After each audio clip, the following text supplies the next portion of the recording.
time where climate change is becoming increasingly central to the political agenda, what should the betting and gaming industry be doing to reduce its overall environmental impact? I think they have to look at a number of different ways that they can be socially responsible when it comes to environment. In the large brick and mortar, we're looking at making sure our water consumption, our carbon footprint offset, that this is part of our equation, our energy efficiency.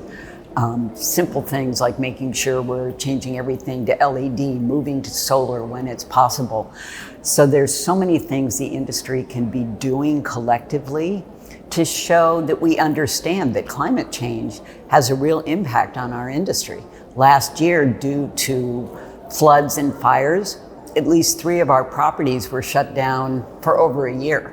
So thinking that somehow we're immune to what's happening in our world is very short thinking. So I think the more that the industry collectively is looking for how they become leaders in environmental sustainability, as one thing, is key to our going forward success. So you've placed a huge focus on education throughout your career. Could you tell us a little bit about this, and also why you chose to work alongside UNLV as part of its International Gaming Institute? I think education is the foundation for every advancement in the world, whether it is of the highest order or whether it's just in a local community. So making sure that education is well funded, that in our case, that the industry has been a big part of providing scholarships to making sure that children have the opportunity to select educational pathways that are the best for them in advancing their lives and their careers. The International Gaming Institute, we've really looked at building pillars on diversity and inclusion, on regulatory excellence. Right now we're looking at putting together a Center for Responsible Gaming. Becomes key to not only advancing the industry, but having people in the community see that we're good corporate partners, that we care about them, that we care about what they're able to build with their lives, and that we're willing to be an integral part of that. So what advice would you give to those who are just starting out in the betting and gaming industry in 2022? I think if you're just starting out, you have some questions you need to ask yourself. Where do you want to be in this industry?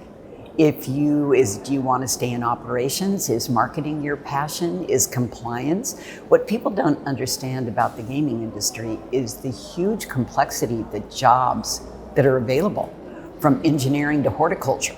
Yeah. So really understanding what a complex industry we are, how many opportunities they are, and for women not to preclude themselves from some of the engineering opportunities, the coding opportunities, the cybersecurity, the operations, so that they can be moving upwardly mobile as well as their male counterparts. Yeah. I think this industry, once you're a part of it, it's the most exciting industry I think you can imagine.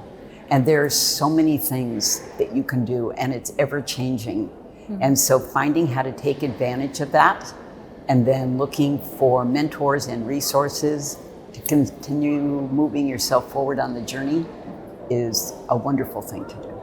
How are leaders in the industry balancing the pressure to acquire market share in fiercely competitive markets with the need to protect players?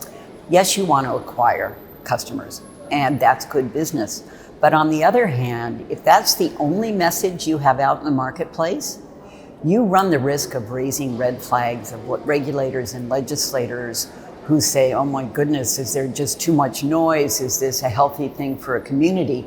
If you're balancing that message with a responsible gaming message about, yes, we want you to come play with us, but we want you to have fun. And if it's not fun anymore, then here's a way you can seek help. And I think if you're not balancing that message, you're really putting yourself in the industry at risk. So speaking of player protection, what are some of the solutions available to the industry to sort of help ensure responsibility when it comes to this? There's so many ways to look at responsible gaming and how we can collaborate. Right now at UNLV, we're starting a Center of International Excellence on Responsible Gaming, where we'll really be looking at programming. What is the best program for operators to implement that's standardized, so we're all doing the same thing rather than everybody coming up with a little bit different solution, or in a worst case, letting a legislator or a regulator come up with a solution that sounds good but really doesn't help anyone.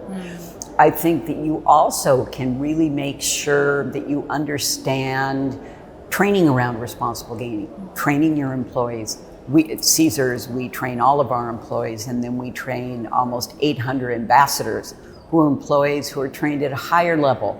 So if they see a player in distress, they can intervene. It's educating the public that online, it's actually much easier to put in responsible programs because you know every customer. You've got an entire database, whereas people coming into a giant brick and mortar, making sure that self-exclusions are available to customers, and then working with the treatment providers so that you're knowledgeable about the programs out there, so that when you can have the opportunity to help someone who's looking for assistance, you can do it in a responsible, knowledgeable way.